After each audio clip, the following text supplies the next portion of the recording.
భార్య ఎవరితో పిల్లల్ని కన్నా భర్తే తండ్రి అట. ఇగో ఇది మన యొక్క న్యాయ వ్యవస్థ యొక్క తీర్పు. ఇక దీన్ని బట్టి నాకు అంటే వాస్తవంగా నాకు ఈ రాజ్యాంగం మంచిదే కానీ ఇంప్లిమెంటేషన్ బాగాలేదు. ఈరోజు చట్టాలు మంచివే కానీ ఇంప్లిమెంటేషన్ నాకు నచ్చలేదు. భారత న్యాయ వ్యవస్థ కూడా తన తీరు మార్చుకోవాల్సిన సందర్భం అయితే ఉంది. ఇలాంటి జడ్జిమెంట్ల వల్ల సమాజంలో ఎలాంటి వైపరీత్యాలు ఉంటాయో ఒకసారి అర్థం చేసుకోవాలి. ఇది సుప్రీంకోర్టు ఇచ్చింది తీర్పు. సుప్రీంకోర్టు ఇట్లాంటి తీర్పు ఇచ్చిందంటే దాన్ని ఏమనుకోవాలి? వివాహ బంధంలో ఉన్నప్పుడు భార్యకు జన్మించినటువంటి పిల్లలకు తండ్రి భర్తే అవుతాడని, భార్యకు జన్మించిన పిల్లలకు తండ్రి భర్తే అవుతాడని సుప్రీంకోర్టు కీలక వ్యాఖ్యలు చేసింది.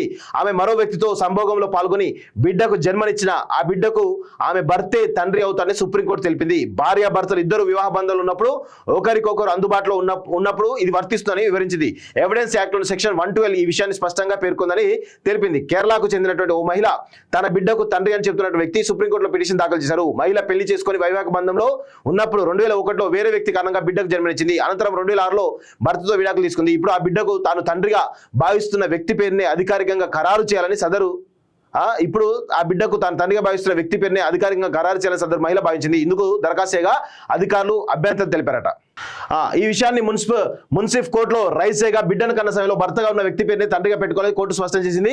చివరకు ఈ విషయం సుప్రీంకోర్టు చెందింది. దీనిపై విచారణ జరిపినటువంటి సర్వోన్నత న్యాయస్థానం తాను ఎఫ్ఐఆర్ పెట్టుకున్న వ్యక్తి DNA టెస్ట్ చేస్తే బిడ్డ విషయం తేలిపోతుందని ఆమె పేర్కొనగా అలా చేయడానికి ఆస్కారం లేదని సుప్రీంకోర్టు స్పష్టం చేసింది. అది సదరు వ్యక్తి గోప్యతకు సమాజంలో తిరిగి పూడ్చుకోలేని గౌరవ భంగాన్ని మానసిక శోభను కలిగిస్తుందని వివరించింది అంటూ చూస్తా ఉన్నాం.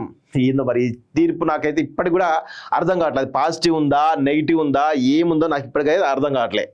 కానీ ఇది ఒక వైపరీత్యంగా మనమైతే చూడొచ్చు.